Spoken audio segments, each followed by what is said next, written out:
اعوذ باللہ من الشیطان الرجیم بسم اللہ الرحمن الرحیم ربی اغفر ورحم وانت خیر الراحمین۔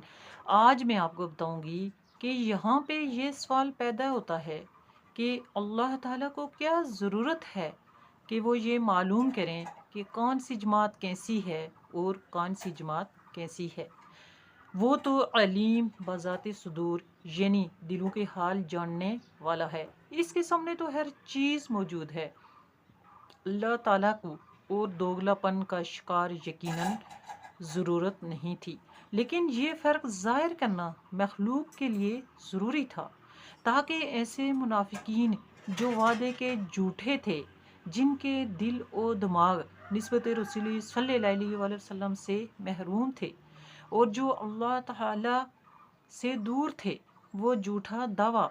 کر کے فدائین اور مومنین کی صف میں آ کھڑے ہو سکتے تھے اور یہ ظاہر کر سکتے تھے کہ ہم سب سے زیادہ اللہ تعالیٰ کے حکم کے فرما بردار اور اطاعت رسول صلی اللہ علیہ وآلہ وسلم کرنے والے ہیں۔ اس فرق سے ان کی حقیقت واضح ہو گئی اور ان کی جرت ہمیشہ کے لیے ملیا میٹ ہو گئی، اور ان کو یہ طاقت نہ رہی کہ وہ آئندہ جھوٹا دعویٰ کر کے مومنین یا فدائین کی صف میں کھڑے ہو سکیں۔ اور جو شرف اللہ تعالیٰ نے اپنے غلاموں کو عطا فرمانا تھا، اس کے جو حقدار تھے، یعنی جو اطاعت رسول صلی اللہ علیہ وآلہ وسلم کرنے والے تھے، ان کو امتیازی حیثیت دے کر منافقین سے انہیں ہمیشہ کے لیے ممتاز کرنا تھا۔ اسی طرح جب یہ اعتراض نبی پاک صلی اللہ علیہ وآلہ وسلم کی خدمت میں پیش کیا گیا کہ اگر اللہ تعالیٰ چاہے تو سارے کفار کو ایک بار ہی میں کیوں نہ غرق کر دے، اگر آپ صلی اللہ علیہ وآلہ وسلم دعا فرمائیں تو سارے کفار غرق ہو جائیں، جہاد کی ضرورت ہی نہ رہے اور مسلمانوں کی کو خواہ مخواہ تکلیف بھی نہ ہو، تو نبی پاک صلی اللہ علیہ وآلہ وسلم نے فرمایا کہ پھر یہ کس طرح معلوم ہوگا کہ کون ہے جو اپنی جان اور مال اللہ تعالیٰ کے راستے میں قربان کرنے والے ہیں، اور کون ہے جو اللہ تعالیٰ اور رسول اللہ صلی اللہ علیہ وآلہ وسلم کے ساتھ بھی دھوکہ کرنے والے ہیں۔ وہ لوگ جزا اور سزا کے حقدار اسی وقت ہو سکتے ہیں جب کوئی عمل سامنے رکھا جائے اور اس پر عمل کر کے حکم دیا جائے، یعنی جو لوگ جہاد کریں گے، اپنی جان و مال سب کچھ اللہ تعالیٰ کی راہ میں قربان کریں گے،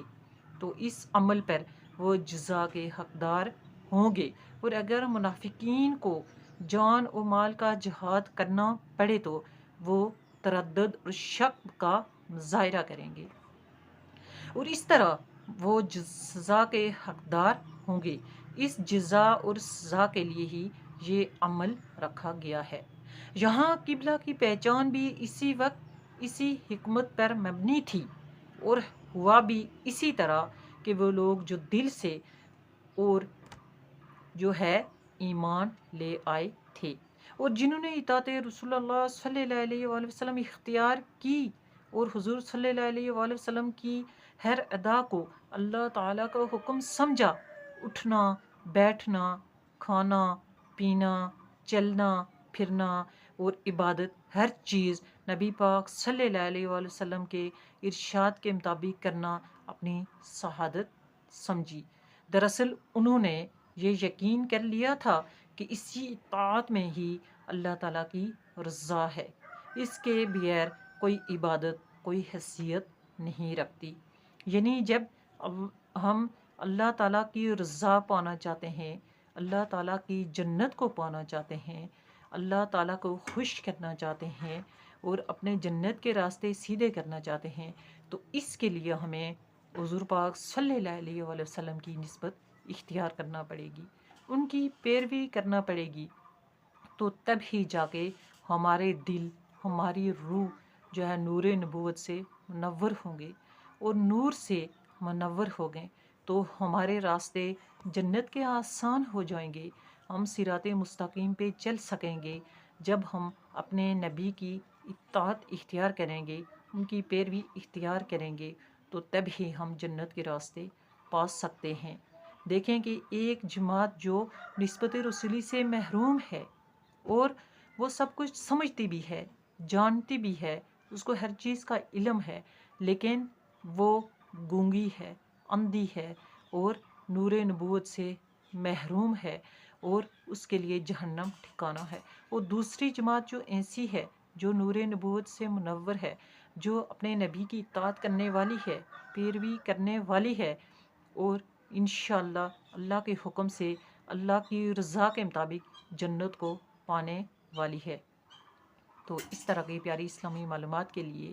میرے اس چینل کو سبسکرائب کر لیں تاکہ میری جتنی بھی اس طرح کی معلومات ہوں وہ آپ تک پہنچتی رہیں۔ آپ ایسی معلومات کو خود سمجھیں، سنیں، سیکھیں اور آگے پہنچائیں اور دین و ایمان میں بھی اپنا حصہ ڈالیں، صدقہ جاریہ کا بھی ثواب حاصل کریں۔ السلام علیکم ورحمۃ اللہ وبرکاتہ و مغفراتہ۔